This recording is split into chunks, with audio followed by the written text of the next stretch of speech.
Prezados seminaristas, a paz do Senhor para todos.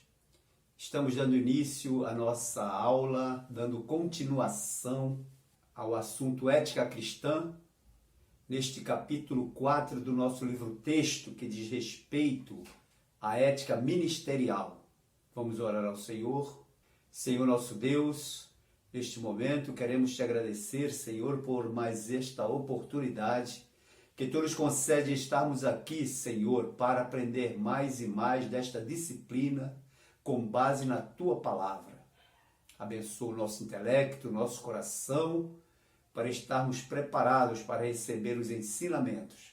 Oramos agradecidos com o perdão dos nossos pecados, em nome de Jesus. Amém. Prezados seminaristas, nós estamos partindo para os últimos capítulos da nossa disciplina e em breve estaremos encerrando-a, se Deus quiser, com muita alegria, porque sei que vocês estão absorvendo ensinamentos preciosíssimos com relação ao nosso comportamento na obra do Senhor, no nosso ministério, ao qual Deus tem colocado nas nossas mãos para desenvolvê-lo na igreja. Nós falamos na aula passada acerca do pastor como obreiro, mas também falamos sobre o pastor e seus colegas, sua relação com seus colegas. Falamos sobre as atitudes que o pastor deve tomar com relação a ministros visitantes que porventura visitem a sua congregação, a sua igreja, como ele deve proceder. E hoje, nesta aula, nós vamos falar sobre as posturas relativas aos cooperadores do pastor. Isto é, nós vamos ver o que é que o nosso livro-texto nos informa acerca da relação entre o pastor e seus cooperadores. Nós sabemos que o pastor na igreja, ele deve ser assessorado por outros ministros auxiliares e outras pessoas que estão em cargo de liderança dos seus respectivos grupos, como nós estudamos na matéria de liderança, acerca de todas as informações que o líder deve possuir com relação aos seus liderados e o tratamento que ele deve dispensar a esses liderados. Aqui nós já vamos entrar como o pastor da igreja. Então vejam só, no nosso livro-texto, ele fala sobre como deve agir um pastor no que se refere aos seus ajudantes e cooperadores. Nós falamos sobre o pastor e os seus colegas, a relação que deve haver entre ministros, mas agora é a relação do pastor com os seus cooperadores no ambiente da sua igreja ou da sua congregação. E isso serve também para todos os demais líderes de grupos, líderes de ministérios na igreja. Os ministérios que nós enumeramos na aula passada, que foram ministério do louvor, ministério da visitação, ministério da educação religiosa e outros ministérios. Mas agora nós vamos falar diretamente sobre a postura do pastor da igreja em relação aos ministros auxiliares, esses que trabalham com esses ministérios. E eu gostaria de pedir a todos os seminaristas que abram as suas apostilas para acompanhar todos esses itens que dizem respeito ao comportamento ético que deve ser de grande importância para nós sabermos como se portar, ou como nos portar, aliás, diante dessas pessoas que nos ajudam na igreja ou que cooperam no trabalho do Senhor no ministério. Falamos então sobre como deve agir um pastor no que se refere aos seus ajudantes e cooperadores. Isto aqui está registrado no nosso livro-texto e o escritor chama muita atenção para isto no item 7 desse capítulo 4, que é postura relativa aos cooperadores do pastor. Então ele diz assim, como deve agir um pastor no que se refere aos seus ajudantes e cooperadores? Primeiro, ele fala, tratar bem os seus obreiros, cooperadores, na qualidade de coparticipantes das responsabilidades do ministério que Deus lhe confiou. Então veja, o trabalho do pastor, como nós falamos inicialmente, ele deve ser assessorado por diversas pessoas que estão à frente desses ministérios ou desses departamentos na igreja. E aí o pastor deve entender que esses cooperadores, eles são coparticipantes dessas responsabilidades. Nós podemos dizer que o pastor, ele sozinho, ele não pode fazer tudo aquilo que a igreja deve fazer durante a sua gestão, no ministério dessa igreja. Segundo, não tomar decisões que afetem a igreja e ao interesse da obra do Senhor sem a prévia consulta com seus cooperadores. Aquilo que nós falamos em liderança, que o líder ele leva em consideração também as críticas ou as sugestões dos seus liderados. E aqui, o pastor ético, ele não toma nenhuma decisão que se relacione à igreja sem antes conferir, né? Ou sem uma prévia consulta com os seus colaboradores, os seus cooperadores. Terceiro, não forçar os cooperadores a tomar decisões só porque lhe parecem as melhores. Ouçam as suas opiniões. Aquilo que nós voltamos para a liderança, né? O líder ele deve prestar bastante atenção às opiniões, às sugestões dos seus liderados, porque de repente entre essas sugestões está uma que seja aplicável ao grupo, aplicável à igreja. Então por isso que ele diz que o pastor não deve forçar os cooperadores a apoiar a sua decisão só porque essa decisão ou essas decisões lhe parecem as melhores. Evitar governar com imposições, caso deseje continuar gozando da amizade e confiança e consideração dos seus auxiliares. O pastor deve evitar governar com imposições, ou seja, impor aquela situação aos seus cooperadores. Pelo contrário, como o item anterior, ele deve observar não só o comportamento dos seus cooperadores, dos seus ministros auxiliares, mas também suas sugestões. E isso se ele deseja continuar gozando da amizade, da confiança, da consideração de seus auxiliares. O escritor, se referindo à liderança, ele diz assim, lembre-se que a liderança não se impõe, é conquistada de acordo com a capacidade de adesão do pastor ao grupo que ele comanda.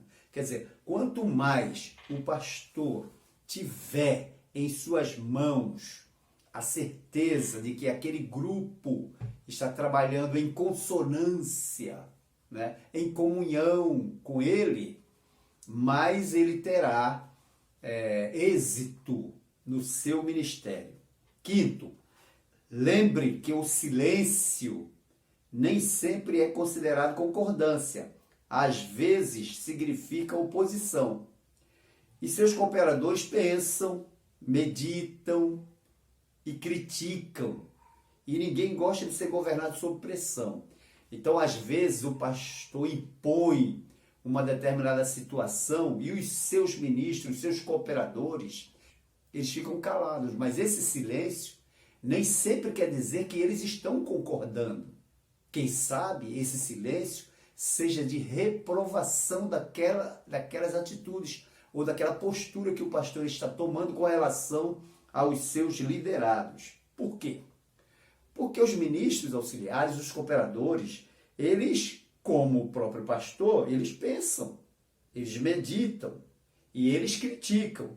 E outra coisa, ele afirma que ninguém gosta de ser governado sob pressão, ninguém. Afinal, o ser humano, ele tem a sua utilidade como indivíduo. Quem sabe de um desses indivíduos sai uma proposta ou uma sugestão que se adeque perfeitamente àquele trabalho do pastor juntamente a esse ministério. Sexto, evite atacar seus colegas ou auxiliares, principalmente no púlpito da igreja, frente à congregação. Imagine o pastor que ataca seus colegas ou seus auxiliares, seus cooperadores, e principalmente no púlpito da igreja. Ele desmoraliza não somente essas pessoas, mas a si próprio. Ele se desmoraliza, porque as pessoas começam a observar que aquele pastor ele não tem ética. Nós estamos falando de ética pastoral, ou de ética ministerial. E como ética ministerial, ela está implícita, a ética cristã, ela está andando em paralelo com a ética pastoral, ela deve ser observada pelo pastor titular da igreja com relação aos seus cooperadores. Sétimo, não repreenda ou chame a atenção de seus auxiliares publicamente. Isso é falta de ética. E numa igreja, muito mais ainda.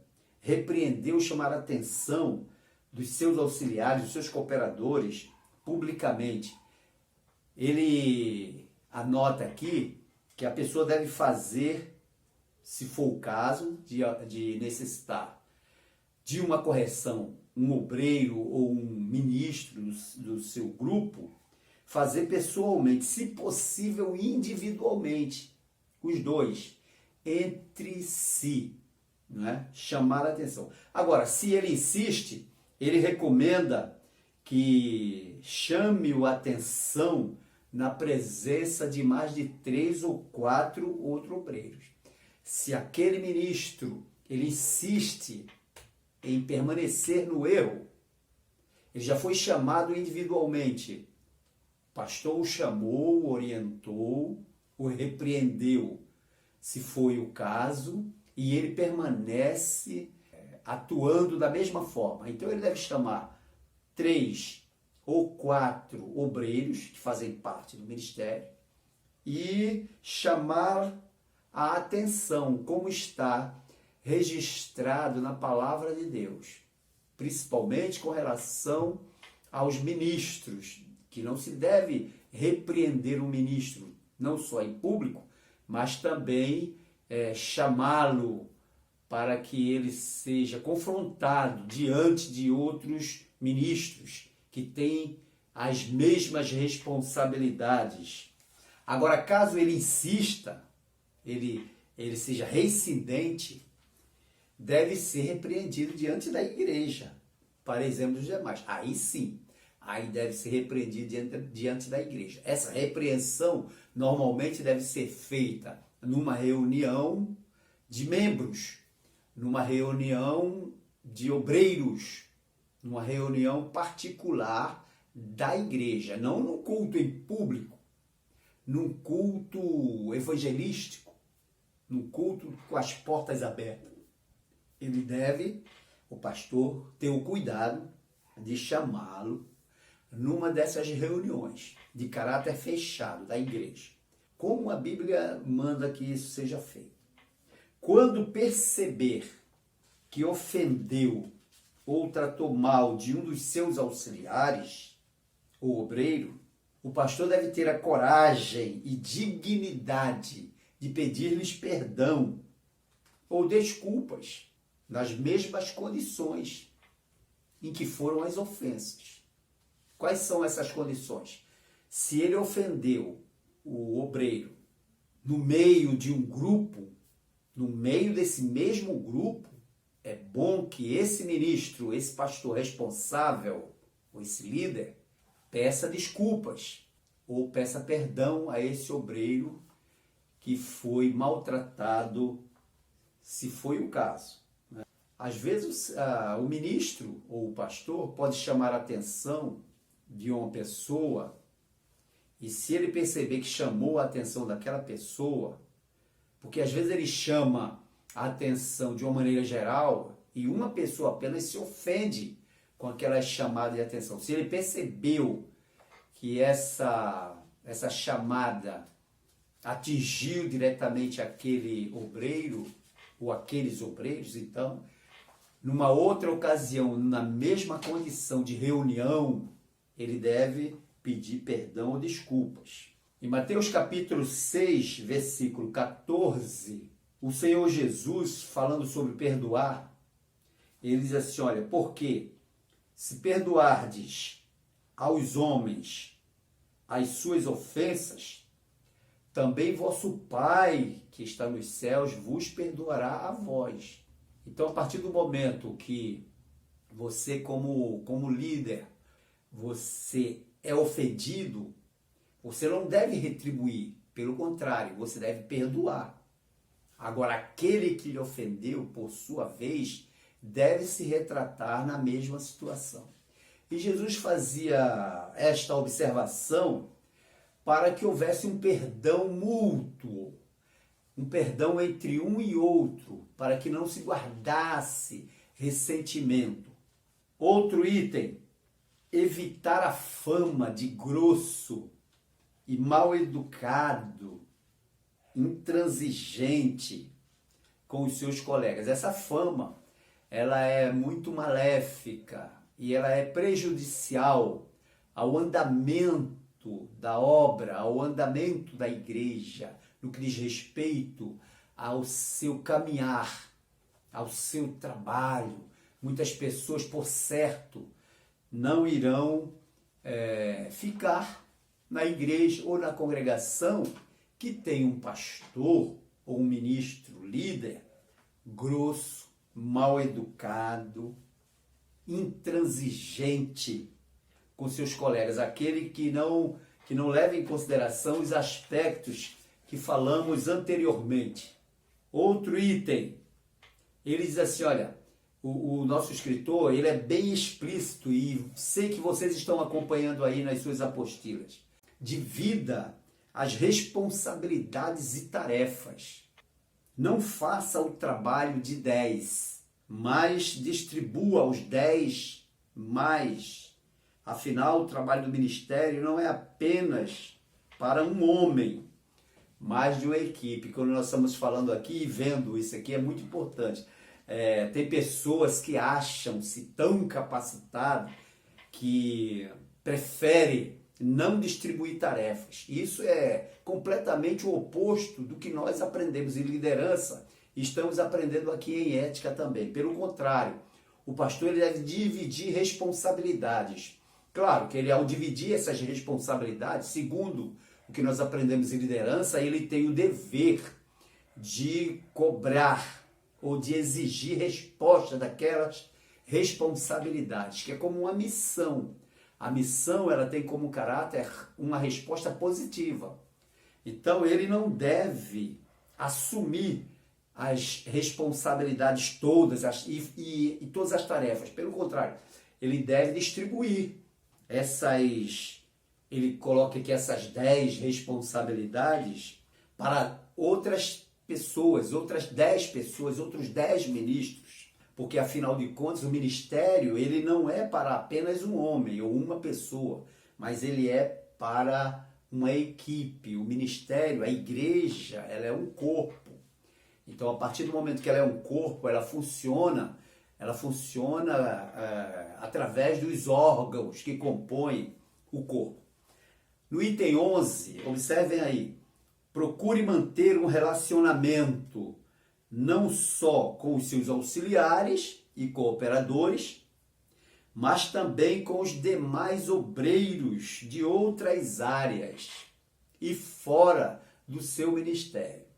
De repente, você trabalha numa igreja muito grande e cada igreja ela tem o seu ministério e em cada ministério é colocado um pastor para auxiliar o pastor principal ou o pastor presidente, vamos dizer assim, aquele que é o titular, né? Então, esse deve manter um bom relacionamento com todos esses demais auxiliares e cooperadores, e não somente com esses, mas também com os demais obreiros, né, de outras áreas e fora do seu ministério. Às vezes, nós vemos pessoas que fazem parte de um grupo que está sendo liderado por uma outra pessoa e o pastor, ele deve manter um bom relacionamento com essa pessoa também, não somente com o titular, mas também com essa pessoa que não deixa de ser um obreiro, um cooperador seu.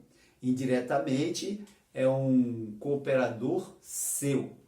O outro item, o item 12 é: não fale nem aceite que qualquer de seus auxiliares ou outra pessoa qualquer de sua igreja fale mal de um colega de ministério em sua presença.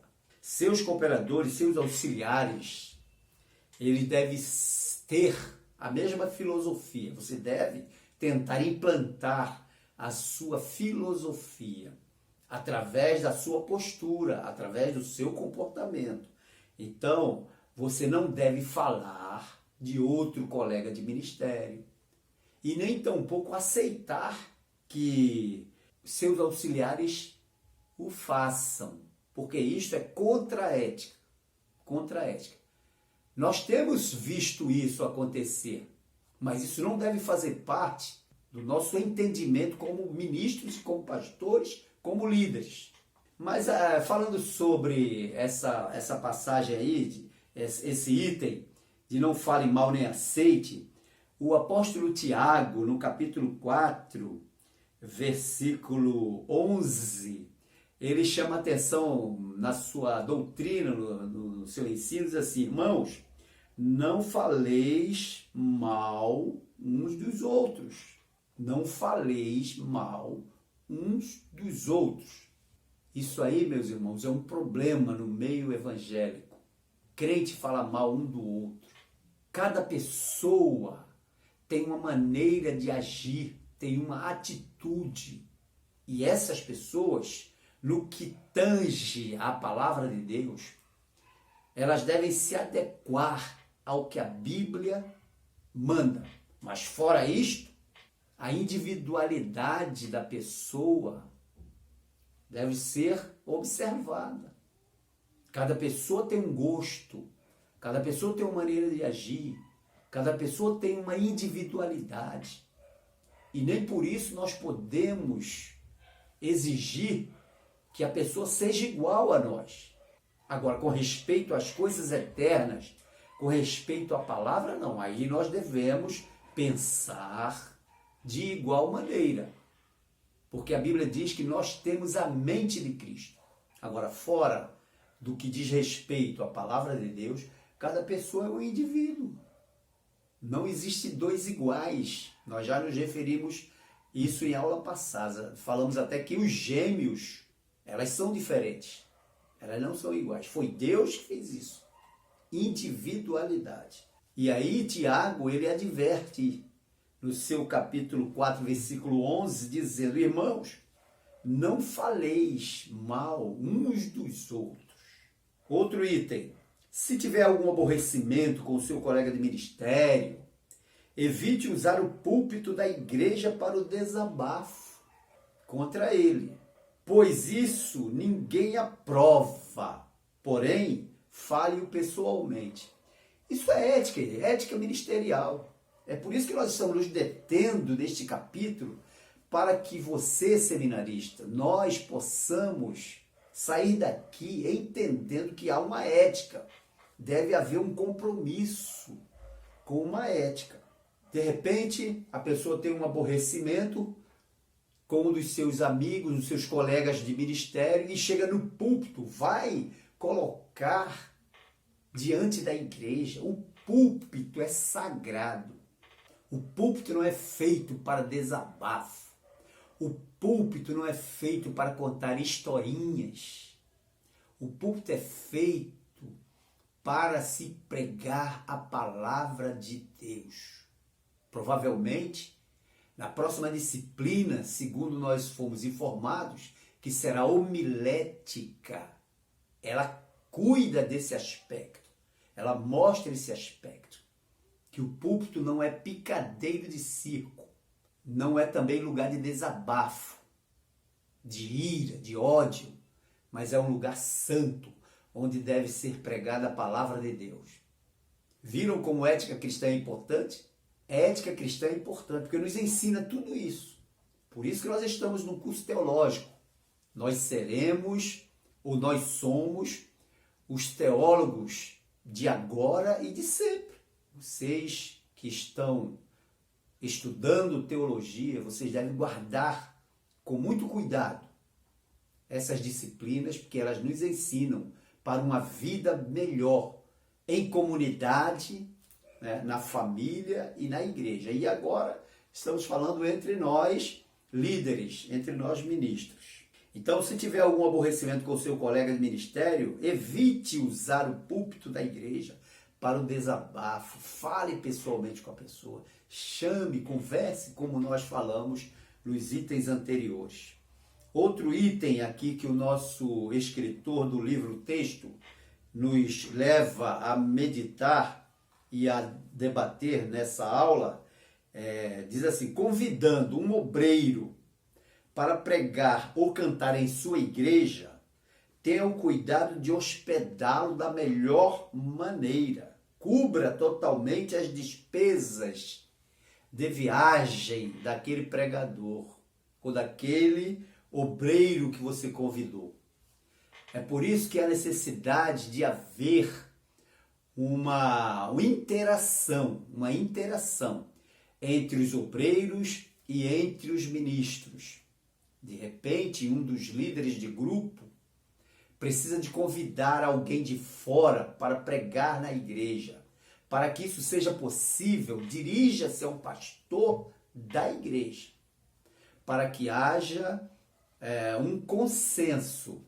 Normalmente, quando nós convidamos uma pessoa, nós devemos procurar saber a situação da pessoa, como é que a pessoa vai se deslocar da sua residência, como é que ela vai se deslocar do seu bairro para o nosso bairro, como é que ela vai sair da sua igreja para a nossa igreja, se possível, e é importante entrar em contato com o pastor daquele obreiro para ele estar ciente de que ele vai pregar na sua igreja e a responsabilidade você deve assumir. O que é que acontece? Muitas das vezes nós vemos reclamações de obreiros que são convidados, eles não foram ali por acaso, eles foram convidados a pregar em alguma igreja e quando termina o culto, o pastor lhe despede porque aquele pastor não foi ele quem convidou, foi um dos líderes da igreja. Quando aí eu digo particularmente, eu recebo um convidado, de qualquer que seja dos departamentos da igreja, eu procuro saber como é que está a situação daquele obreiro com relação à sua vinda e à sua ida. Normalmente a gente faz uma pequena recepção, porque normalmente eles vêm com a família, vêm com alguma pessoa, e nós fazemos uma recepção, uma pequena recepção, verificamos se aquela pessoa veio de automóvel próprio ou veio no outro tipo de automóvel, como é que está a situação. Eu procuro saber, para que não haja depois má fama com relação à nossa igreja, ao nosso ministério. Outro item, não julgue o seu colega antecipadamente. Primeiro procure certificar-se do que está acontecendo inteiramente, ou inteirar-se, né, do ocorrido e ore por ele. não julgar, não julgar, né? Não julgar antecipadamente o seu colega. Você escuta falar do seu colega de ministério e aí você antecipadamente já julga, não. O silêncio é uma das formas de você ser ético. Mas, se for o caso, você não deve julgar. Primeiro você procura se certificar, né, do que está acontecendo, se inteirar do ocorrido e ore por ele. Tente estender a mão, tente ajudá-lo. O apóstolo São Paulo, escrevendo aos Romanos, no capítulo 14, versículo 4, ele diz assim: quem és tu que julgas o servo alheio? Aquele obreiro é servo de quem? É meu servo? Não. Então eu não posso julgá-lo. Quem deve julgar é o seu Senhor. E o seu Senhor é o meu Senhor. Então todos nós somos servos de Deus. É Ele que nos julga.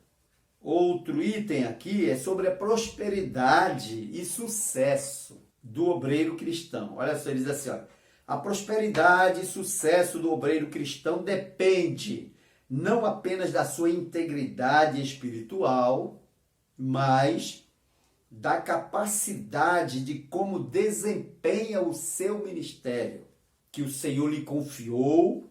Quer dizer, o obreiro, a prosperidade, o sucesso do obreiro frente a uma congregação ou a uma igreja não depende apenas da sua integridade. De repente, você é uma pessoa íntegra. Aliás, deve ser, né? Faz parte da ética cristã, integridade. Mas depende muito da maneira como ele desempenha o seu ministério. Como é que ele atua no seu ministério, frente à sua igreja, na maneira como ele se apresenta diante dos seus congregados, diante da membresia da igreja. O que é que aquela igreja, o que é que os membros pensam daquele líder ou daquele pastor? Claro que você não vai agradar a todos, mas uma maioria absoluta da igreja, dependendo do seu procedimento, vai lhe apoiar, vai lhe amar, vai lhe seguir, vai lhe atender, se você realmente souber desempenhar bem o seu ministério, mostrar essa capacidade de desempenho e também o seu relacionamento com todos os demais membros da igreja, não somente com os ministros, mas com os membros. Isso trará prosperidade e sucesso. O apóstolo São Paulo, escrevendo a Timóteo, que era um discípulo amado de Paulo, no capítulo 4, versículo 15 da sua primeira carta, ele diz assim, ó: ocupa-te destas coisas, dedica-te inteiramente a elas, para que o teu progresso seja manifesto a todos. Ele quer dizer que o pastor, o ministro, ele deve se ocupar do seu ministério. Ele deve se dedicar inteiramente ao seu ministério. Porque assim o fazendo, ele vai ter sucesso. Seu ministério, ou seja, as pessoas vão vê-lo trabalhar e vão se agradar da maneira como ele está procedendo. Então o apóstolo Paulo, ele mostrava para Timóteo essa verdade acerca da prosperidade, do sucesso como obreiro cristão. Nós vimos até agora este item 7 sobre a postura relativa aos cooperadores, aquela postura que o pastor ou o ministro deve ter com relação aos seus cooperadores. Agora, nós vamos entrar num outro tópico que fala sobre alguns aspectos inerentes à pessoa do pastor ou do ministro, né? Primeiro, ele fala sobre a aparência do obreiro. É muito importante a aparência do obreiro. Ele diz assim, olha, cuidado com sua maneira de trajar, mantendo uma boa aparência física, não relaxando os princípios fundamentais de higiene. A sua imagem será a imagem de sua igreja, a igreja que a representa. Então, quando nós chegamos em uma igreja, de acordo com a situação da igreja, a limpeza da igreja, as paredes da igreja, a entrada da igreja, ela pode ser uma igreja humilde, ela pode ser uma igreja simples, mas que seja uma igreja aprazível, agradável. Porque o que ocorre? Muitas das vezes a igreja está em obras, mas as pessoas têm o carinho, o cuidado de manter a igreja limpa, arrumada, para que as pessoas que cheguem vejam que há um cuidado. O pastor da igreja, ele tem que ter cuidado com a sua maneira de trajar as suas vestes, a sua aparência física, não relaxar os princípios fundamentais da higiene. Você chega numa igreja, o pastor vai pregar, quando ele abre as mãos, você vê as unhas, né? As pessoas estão observando. Então, quando você vê uma igreja, mesmo que esteja em obra, mas uma igreja limpa, arrumada, representa o pastor, representa o ministro, representa até os ministros daquela igreja. A imagem do pastor será a imagem da igreja. O pastor, o obreiro, deve usar uma linguagem sadia, uma linguagem pura e espiritual, zelando pela língua nas colocações dos verbos, a fim de evitar certas aberrações. Então, é claro que a gente entende que alguns pastores que não tiveram, hoje é muito mais difícil encontrar um pastor que não tenha uma preparação intelectual, pelo menos básica. E aí o pastor deve usar uma linguagem sadia, uma linguagem pura e espiritual, zelando pela língua, pelas colocações dos verbos, a fim de evitar certas aberrações, evitar determinados vícios de linguagens que levam os ouvintes à impressão de que o obreiro é apenas um homem vulgar. As expressões utilizadas no púlpito da igreja ou à frente do grupo devem ser as mais simples possíveis. Não precisa buscar linguagem rebuscada. Você deve observar a gramática. Aonde tem plural, deve ser utilizado plural. Aonde tem verbos, devem ser obedecidas as conjugações. E aí nós vamos ver que as pessoas vão entender o que aquele ministro está pregando, o que está falando. Não precisa forçar a barra, querer falar palavras rebuscadas, palavras bonitas, sem a pessoa ter essa condição.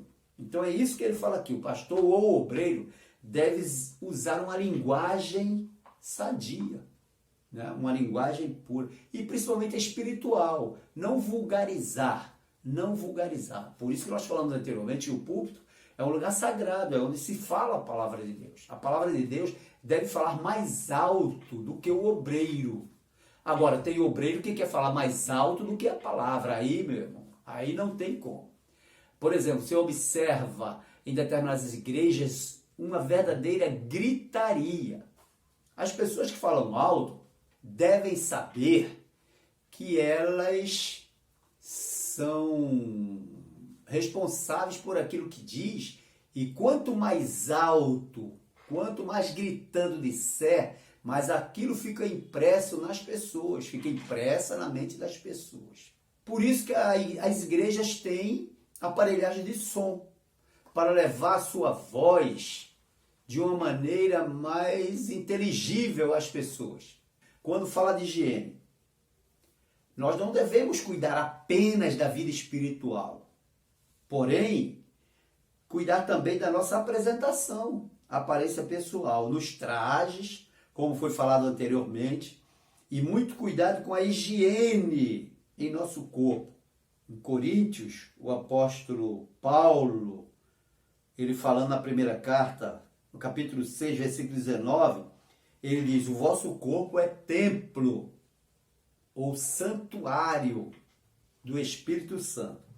Então, nós devemos ter cuidado na nossa vida espiritual, sim, mas também devemos ter cuidado na nossa apresentação pessoal, nos trajes, né? Muito cuidado com a higiene em nosso corpo. O nosso corpo é templo do Espírito Santo, conforme nós falamos. A nossa roupa, por exemplo, a roupa do ministro, devemos cuidar sempre da nossa roupa, trazê-la em alinhamento, cabelo penteado, aqueles que têm, bem cuidado, barba feita, porque nós devemos lembrar que todas as pessoas nos olham e observam. Hoje já tem um conceito nas igrejas que usar barba não é errado, mas que barba? Algumas igrejas permitem que o pastor, que o ministro, que os obreiros usem barba, mas aquela barba ela deve ser feita, higienizada, e não uma barba degrenhada de qualquer jeito. Isso indica relaxamento, falta de higiene. Como é que você conhece um pastor de uma igreja tradicional? Pelo seu aspecto, pela limpeza, pela sua higiene, pela sua apresentação pessoal. Porque ele diz aqui, olha, pobreza nunca foi sujeira. Você pode ter aquela roupa simples, mas andar bem tratado, limpo, asseado. Imagine um pastor que chega, passa, vai falar com um membro, vai falar com um ministro, com outras pessoas, sem higiene, os dentes, a boca, o jeito de falar, o mau cheiro que exala do seu corpo. Não é proibido usar perfume, não é proibido usar perfume, né? E nem desodorante, pode usar, não é pecado, faz parte da nossa apresentação. Andar barbado, segundo informações aqui do escritor, andar barbado é apenas relaxamento.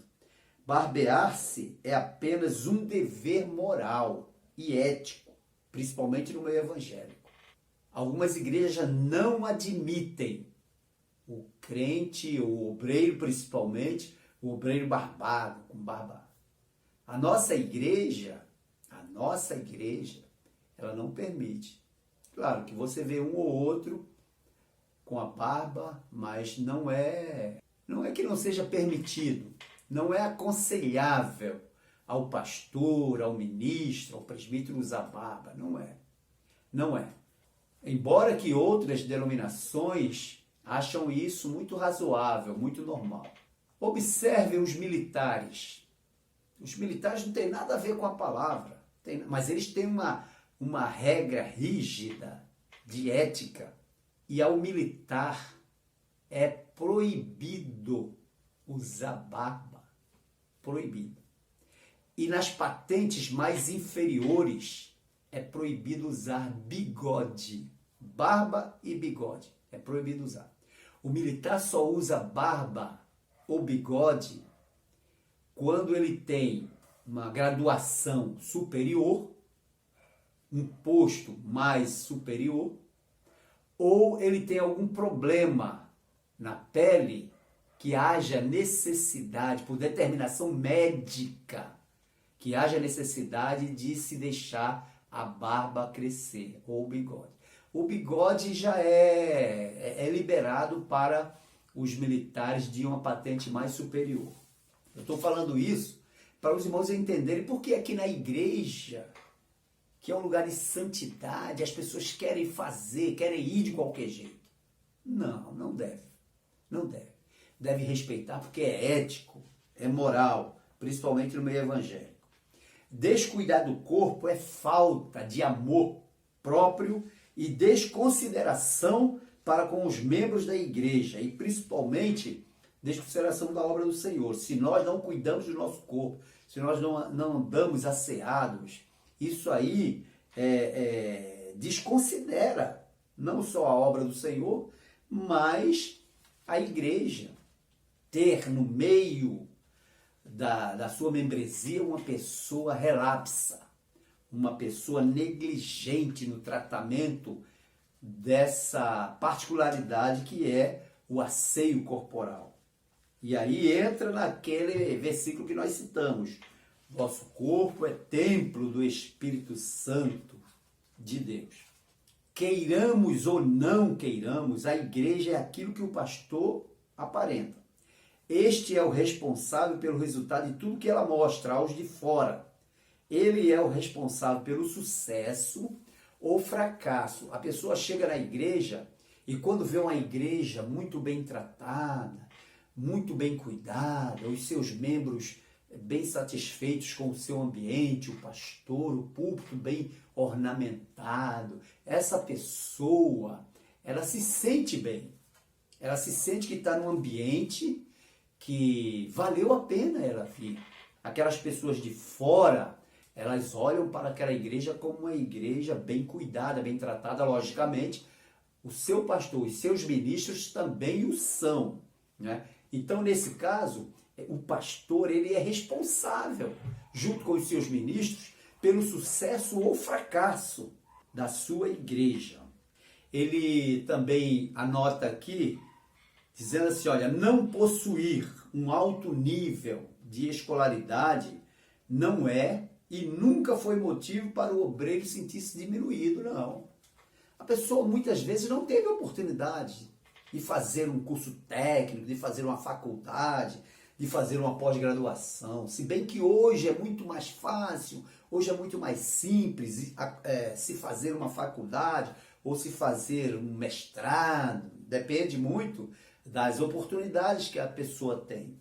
Mas o obreiro, o ministro, não ter esse nível de escolaridade alto, isso não é motivo para ele se sentir diminuído, não. Pelo contrário, reconhecer que o seu ministério está andando conforme a palavra, a igreja está em franco progresso. Agora, a pessoa se apresentar dizendo-se que é, e que na verdade não é, porque demonstra que não é, as pessoas conhecem. Ele coloca assim, o que dignifica o obreiro é o seu currículo pastoral, sua vida no altar do Senhor, seu caráter e o seu cuidado com a aplicação da língua pátria, no caso do idioma, lendo bons livros evangélicos, jornais, criar o hábito da leitura, atualizar-se com o que ocorre em seu país, estar bem informado e atualizado com a literatura evangélica principalmente, possuir boas gramáticas da língua portuguesa ou da língua pátria. Se não tem condições de possuir uma boa biblioteca, pelo menos alguns livros. Hoje já é possível você ter uma livraria, você ter uma biblioteca num pendrive. Procure as pessoas, leia com frequência. Você não teve um nível de escolaridade, mas você pode ser um autodidata. Autodidata, aquele que por si mesmo se educa, se forma. Eu conheci pastores que eram assim, pastores que não tinham um grau de escolaridade alto, mas que eram atualizadíssimos, porque liam, porque buscavam, e quanto mais a pessoa lê, mais desenvolve a linguagem, Cumpre ao pastor guardar sigilo sobre o que ele ouve dos seus colegas, ou sobre os seus amigos, seus companheiros. Guardar sigilo, ou seja, se calar. Não emitir publicamente, mesmo quando solicitado, parecer a respeito do seu colega. Em público, jamais. Jamais. E se alguém lhe perguntar sobre o que aconteceu, o que é que aconteceu com aquele? Você não sabe. Caso seja necessário prestar esclarecimento sobre fato que seja sabedor do seu colega, primeiro deve inteirar-se de todas as circunstâncias do caso, como nós falamos anteriormente. Primeiro você procura saber o que aconteceu, como aconteceu e por que aconteceu, antes de emitir juízo sobre ele, se for necessário prestar esclarecimentos sobre fato. Não se pronunciar sobre caso que saiba de outro colega. É o seguinte, a nossa vida nos interessa, a dos outros não nos interessa. Cada um é responsável por si, diante de Deus. Se é na igreja que você é líder, aí você vai procurar corrigir. Mas se é de outro colega, de outro amigo, de outro companheiro, não se envolva. Se puder ajudá-lo em oração, se puder dar a mão, dê, mas não procure saber. Outro item é verificar com isenção os motivos de crentes que venham à nossa igreja para unir-se conosco, dizendo não ter trazido carta de mudança. Hoje já não se usa tanto, mas a carta de mudança era um documento obrigatório para aqueles que eram transferidos de uma igreja para outra. Então, o pastor ele deve verificar com isenção quais são os motivos daquele crente trazer a sua carta para essa igreja ou mudar-se para a sua igreja. No passado e até hoje ainda se usa em algumas igrejas carta de recomendação. Você vai fazer uma viagem para outro estado, então você leva uma carta de recomendação da sua igreja. Eu normalmente levo carta de recomendação do seu pastor para a igreja para onde você vai. Porque chegando lá, você mostra aquela carta, aquele pastor, que você está sendo recomendado. Um outro item é, deve aconselhar o crente, no caso, a obter devida autorização do pastor ou igreja anterior, ajustando previamente a sua vida espiritual. Sua vida espiritual com a sua igreja.